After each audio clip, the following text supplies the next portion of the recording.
Hello दोस्तों, मेरे channel में आपका एक बार फिर से स्वागत है। और आज हम देखने वाले हैं खान सर की वीडियो, जिसमें कि वो हमें बताएंगे कि भारत ने अपना परमाणु बम यानी कि न्यूक्लियर वेपन कैसे बनाया था और इसके पीछे क्या कॉम्प्लिकेशंस आई थी, और उसकी पूरी स्टोरी आज हम जानने वाले हैं खान सर से।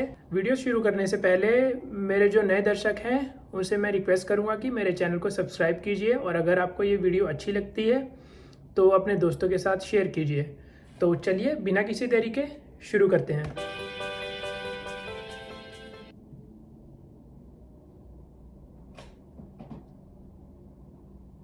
उन्नीस में इंदिरा गांधी ने डिसाइड किया कि हमें क्या बनाना है, परमाणु बम बनाना है। कब डिसाइड किया इन्होंने? 1974 में।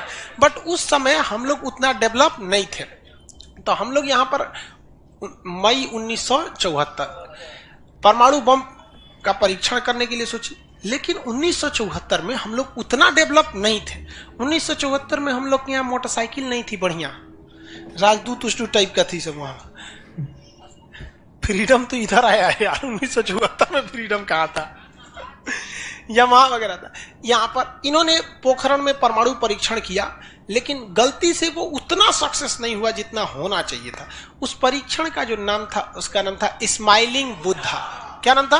स्माइलिंग बुद्धा। तो हो गया बात वही, भड़कइबो किए लोग, फूस दे करके रह गया, पकड़ा गए हम लोग। अब अमेरिका हम लोग पे दबाव बना दिया। अमेरिका ने एक नियम बना दिया, सीटीबीटी और CTBT, comprehensive test ban treaty. कोई भी व्यक्ति परमाणु बम का परीक्षण नहीं कर सकता है, और बैन लगा दिया। ना आपको जल पे परीक्षण करने देंगे, ना थल पर परीक्षण करने देंगे, ना हवा में परीक्षण करने देंगे, पूरा बैन लगा दिया। और एनएसजी बना दिया, national supplier group, nuclear supplier group, कि कोई भी देश भारत को मतलब यूरेनियम नहीं देगा। तो हम लोग बस यूरेनियम ही नहीं था, चोरी छुपे हम लोग यूरेनियम मंगाते भी तो सीटीबीटी था, परीक्षण करने नहीं देगा। भारत ना एनएसजी को माना है ना सीटीबीटी को माना है, और एनपीटी लगा दिया, न्यूक्लियर नॉन प्रोफिलरेशन ट्रीटी, नाभिकीय अप्रसार संधि, की कोई भी देश दूसरे देश को मतलब टेक्नोलॉजी नहीं बेचेगा कि परमाणु बम बनता कैसे। मतलब साला चोट्टा चारों ओर से घेर दिया। कभी कभी गरिया देते हैं यार, क्या हम मशीन थोड़े हैं कि जो सेट कर दिए वही बोलेंगे। देश पे बात आती है तो हम सब भुला जाते हैं। तू दोस्त है ट्रम्प है कि बाइडेन है, सोच रहा भाड़ में जा तू कोनो चीज हो। यहाँ पहले हमको मतलब तुम बनाओ परमाणु बम, कोई दिक्कत नहीं, हम लोग दिवाली वाला धुकधुकुआ बनाएंगे। मतलब एनपीटी क्या कहता है? न्यूक्लियर नॉन प्रोफिलरेशन ट्रीटी, नाभिकीय अप्रसार संधि, कि कोई देश दूसरे देश को परमाणु टेक्नोलॉजी नहीं देगा। एनएसजी, कोई देश मतलब बिना परमिशन, एनएसजी के बिना मीटिंग के मतलब यूरेनियम सप्लाई नहीं करेगा। और यूरेनियम उसी को सप्लाई करेगा जिसने सीटीबीटी पर साइन किया कि हम परमाणु बम का परीक्षण नहीं करेंगे।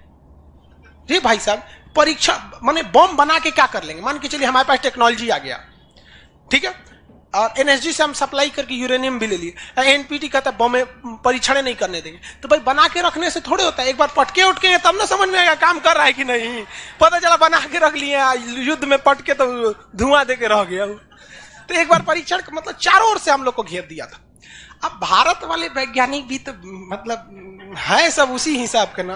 भारत वाले ने कहा कि एक काम कीजिए, एक समझ में नहीं आ रहा है, अमेरिका से कहिए तू हमारे यहाँ परमाणु बिजली घर लगाओ।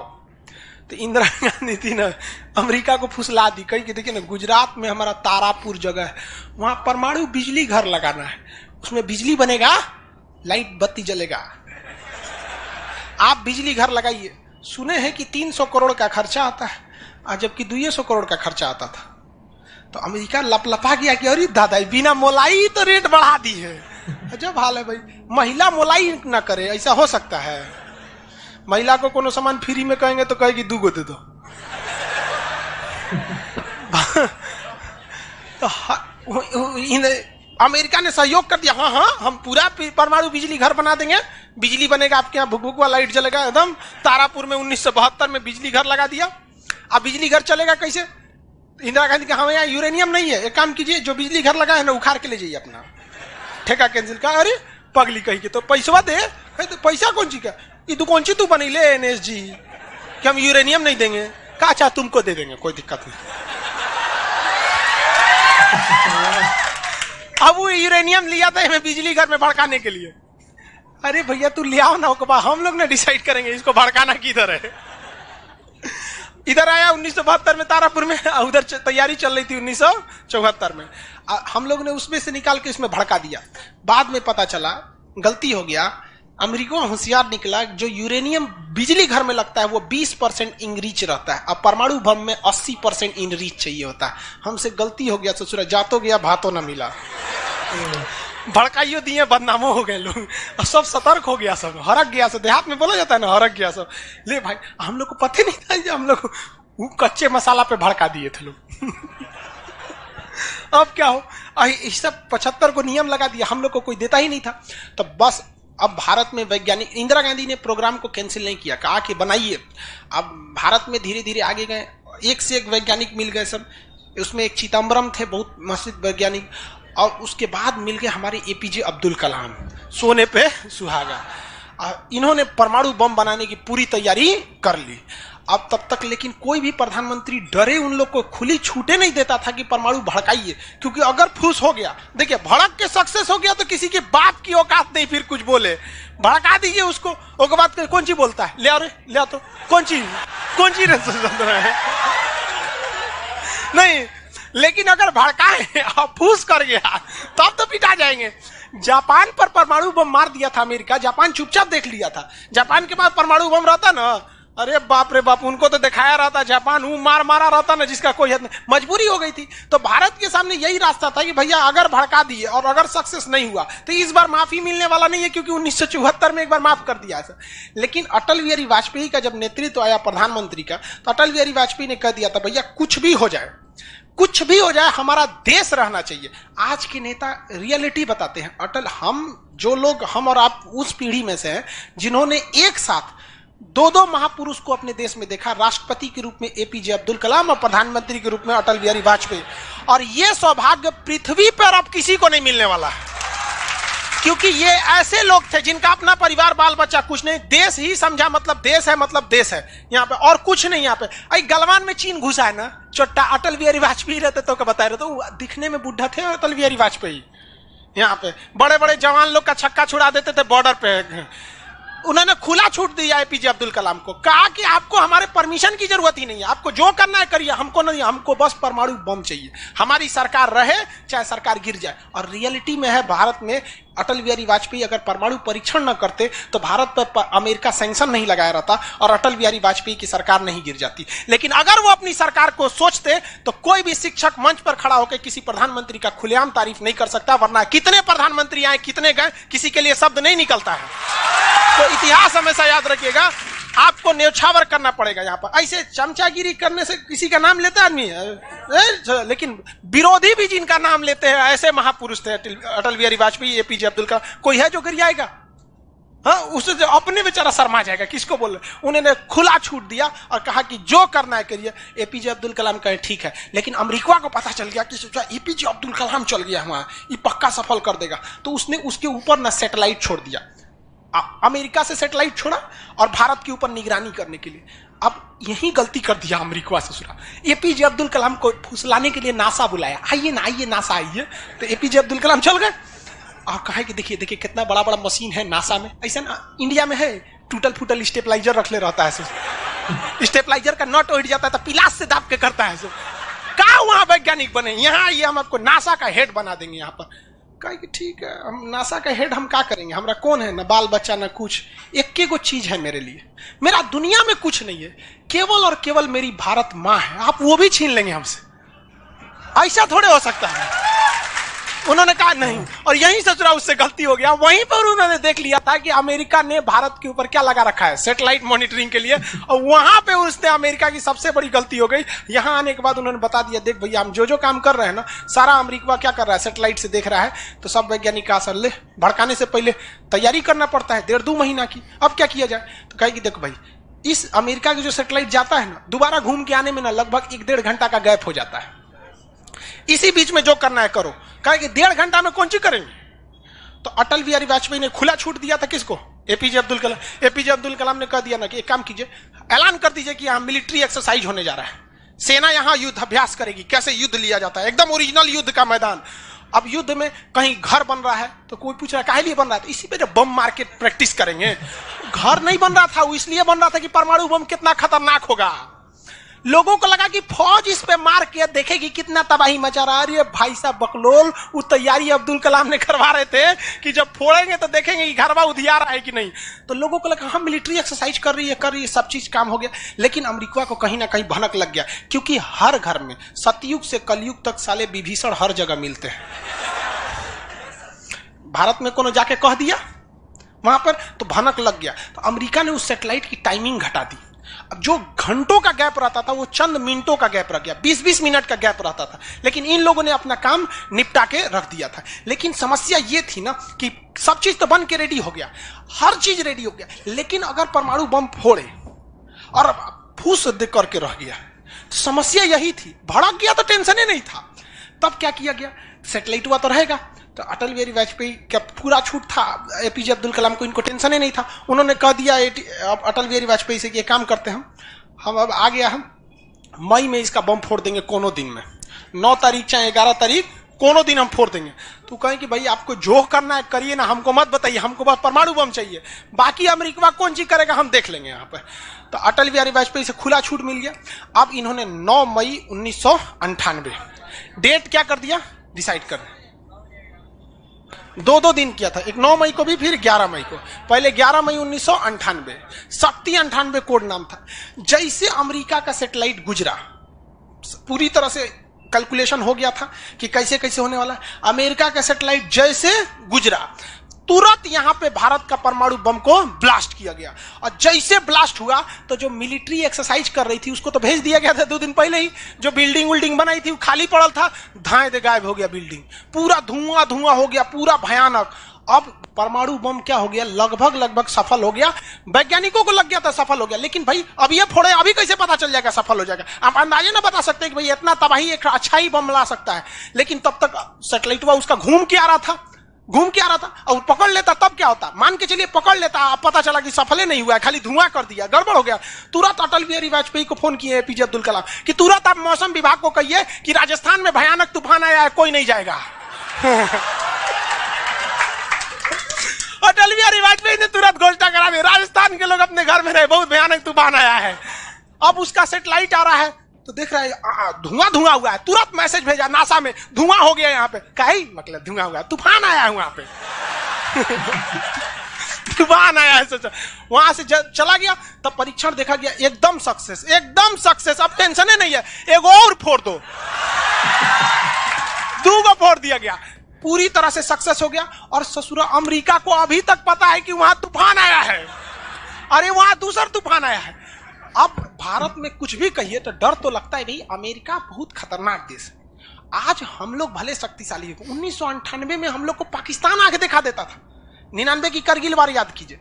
आज हम लोग बहुत आगे निकल गए, लेकिन उस समय बहुत पीछे थे हम लोग। अब डर तो था ही। अब भारत के प्रधानमंत्री सब राष्ट्रपति सुखपुकाइल थे, अमेरिका क्या करेगा ओके पते नहीं। 9 तारीख बीत गया, 10 तारीख बीत गया, पता ही नहीं चला अमेरिका को। अटल बिहारी वाजपेयी अब्दुल कलाम से पूछे कि महाराज तो सोचा कुछ सुख बुगाइए नहीं रहा है, तो ओकरा पते ना चल।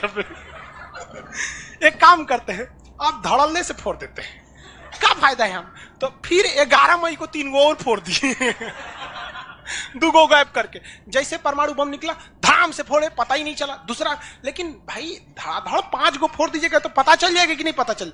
ये डाउट हो गया पाकिस्तान को, जनते का है। हम लोग फोड़ रहे थे यहाँ पे, अब भूकंप आ रहा था यहाँ।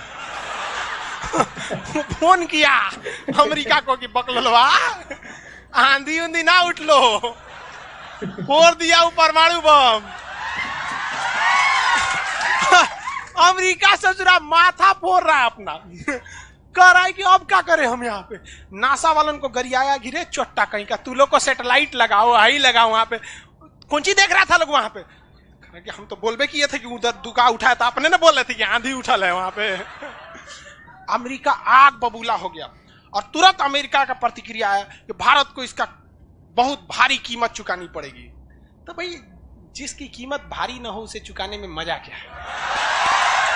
और अमेरिका ने खुलेआम भारत को ललकार दिया कि अमेरिका कभी भी इस बात को स्वीकार नहीं करेगा कि भारत एक परमाणु संपन्न देश है। भारत को कभी भी अमेरिका इस बात की मान्यता नहीं देगा। अटल बिहारी वाजपेयी ने भी कॉन्फ्रेंस तुरंत मीडिया के सामने आए और कहे कि जो चीज हमारे पास है उसके लिए हमें किसी के प्रमाण की कोई आवश्यकता नहीं है, और जिस देश को यह लगता है कि हमारे पास परमाणु बम नहीं है या जिन देश को हम पर शक है वह आ जाना युद्ध के मैदान में, बताएंगे है कि नहीं है।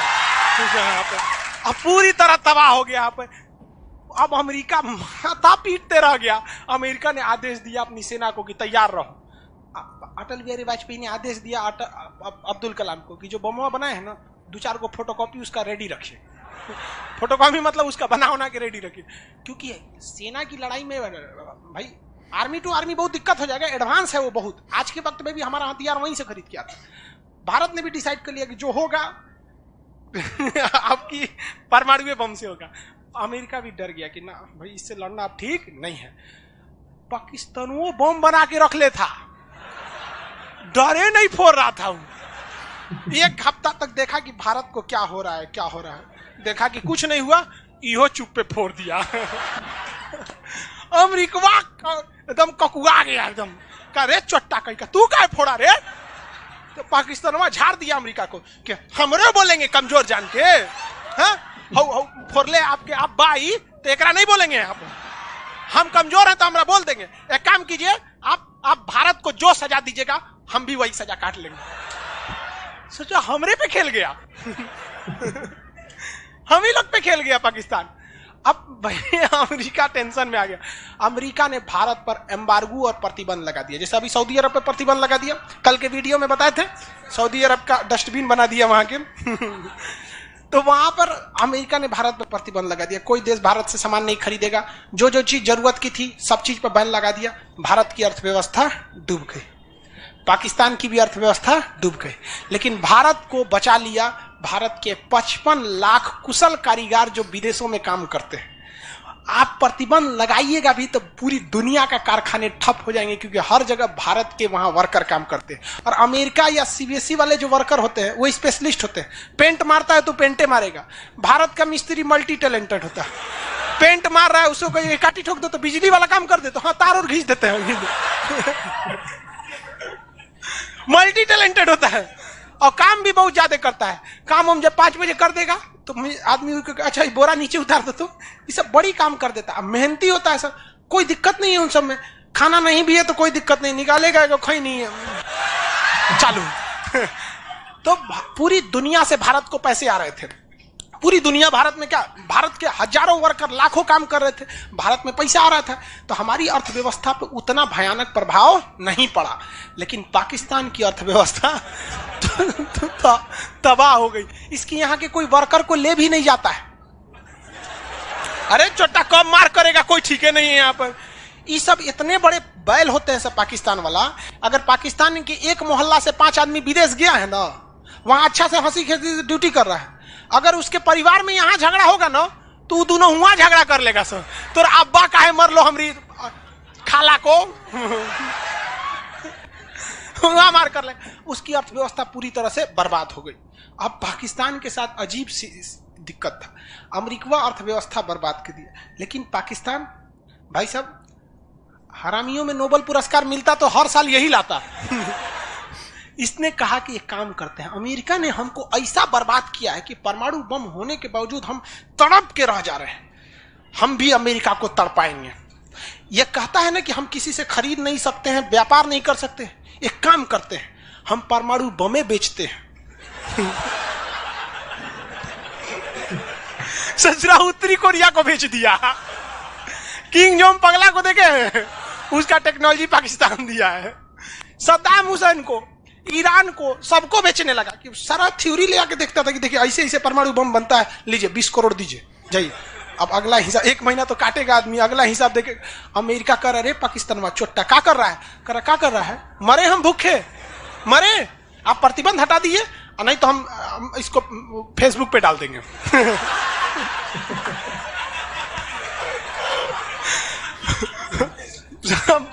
अमेरिका पगला गया। अमेरिका प्रतिबंध हटाया। इस बार फायदा उठा लिया भारत, कहा कि रे ओकरा हटाया तो हमरो प्रतिबंध हटाओ। समझ में आ गया कि नहीं? तो गलती से भी अगर हम लोग जब भी एक दूसरे का अंतर्राष्ट्रीय मंच पर साथ दिए हैं ना, तो दोनों को फायदा हुआ है।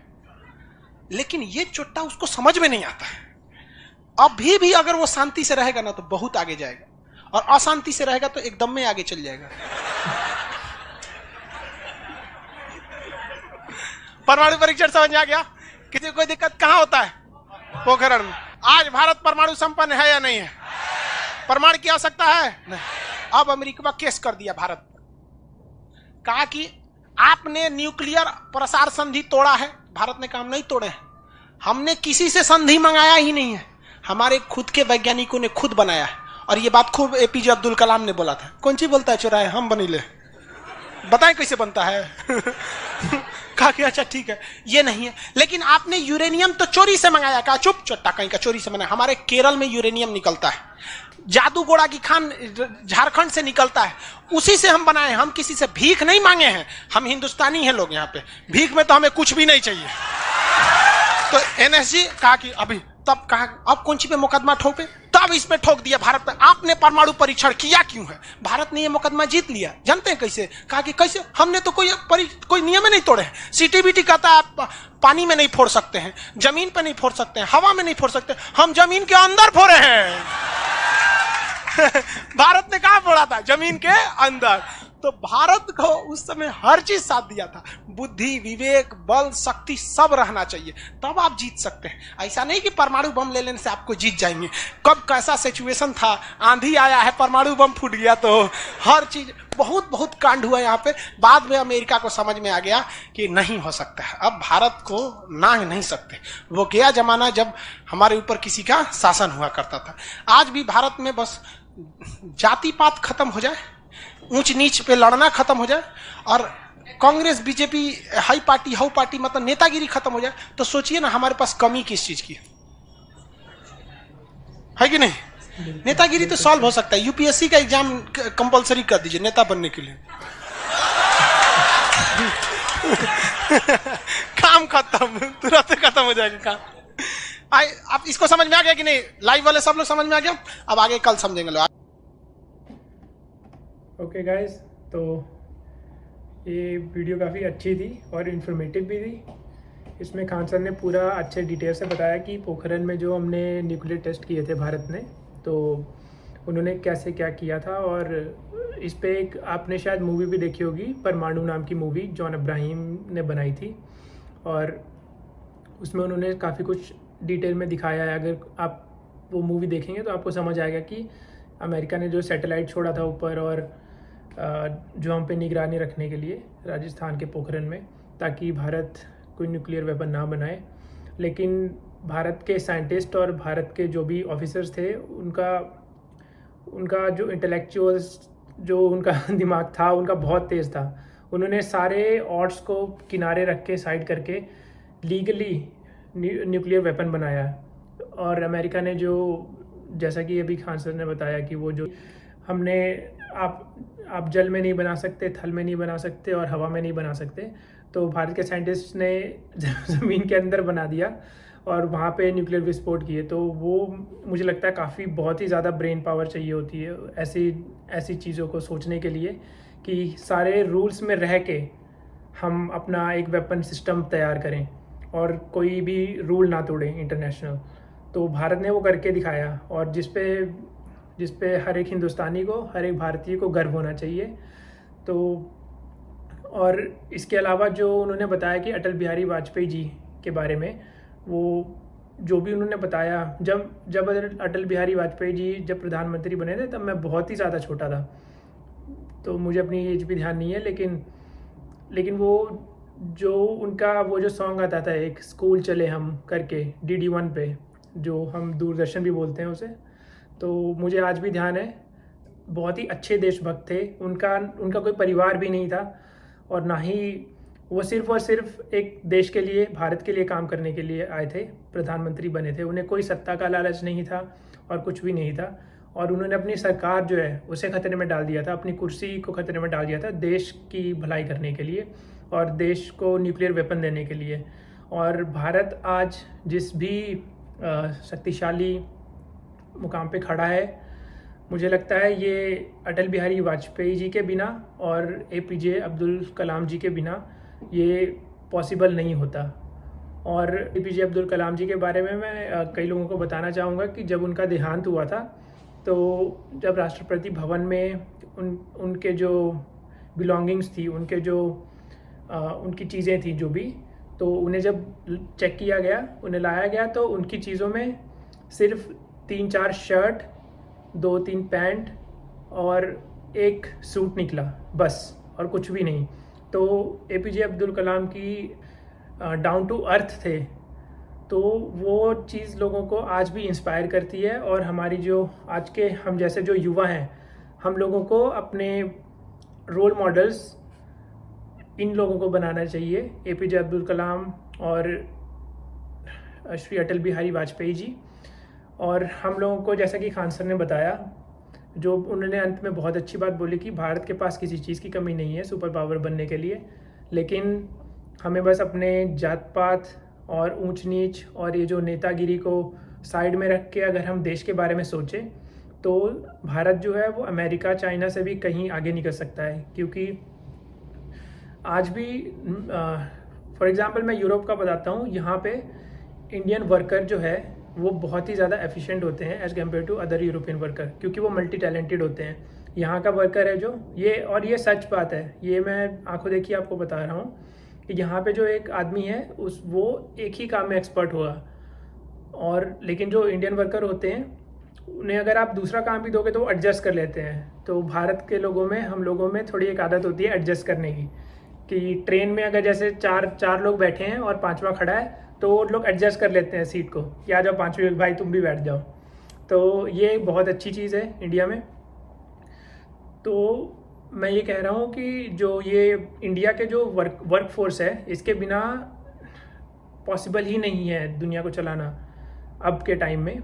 क्योंकि फॉर एग्ज़ाम्पल आप देखिए, माइक्रोसॉफ्ट और गूगल दोनों के CEO भारतीय हैं, और हमारे जो USA में है, जो भी इंडियन कम्युनिटी है वहाँ पे, इवन यूरोप में इंडियन कम्युनिटी है वहाँ पे, अगर उनको आप कंपेयर करेंगे तो वो ज़मीन आसमान का फ़र्क है वहाँ के लोकल लोगों में और वहाँ के इंडियन जो कम्युनिटी है उनके इंटेलेक्चुअल्स में, उनकी प्रोफेशंस में।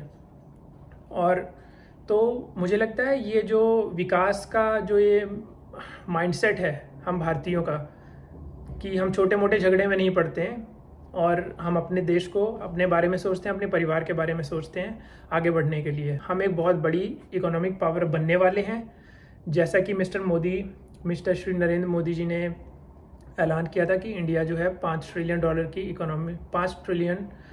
की इकोनॉमी बनने वाली है अगले 5 से 7 सालों में। और मुझे लगता है कि ये जो गवर्नमेंट है प्लस जो वहाँ गवर्नमेंट ऑफिशियल्स हैं बहुत ही ज़्यादा मेहनत कर रहे हैं भारत को आगे ले जाने के लिए।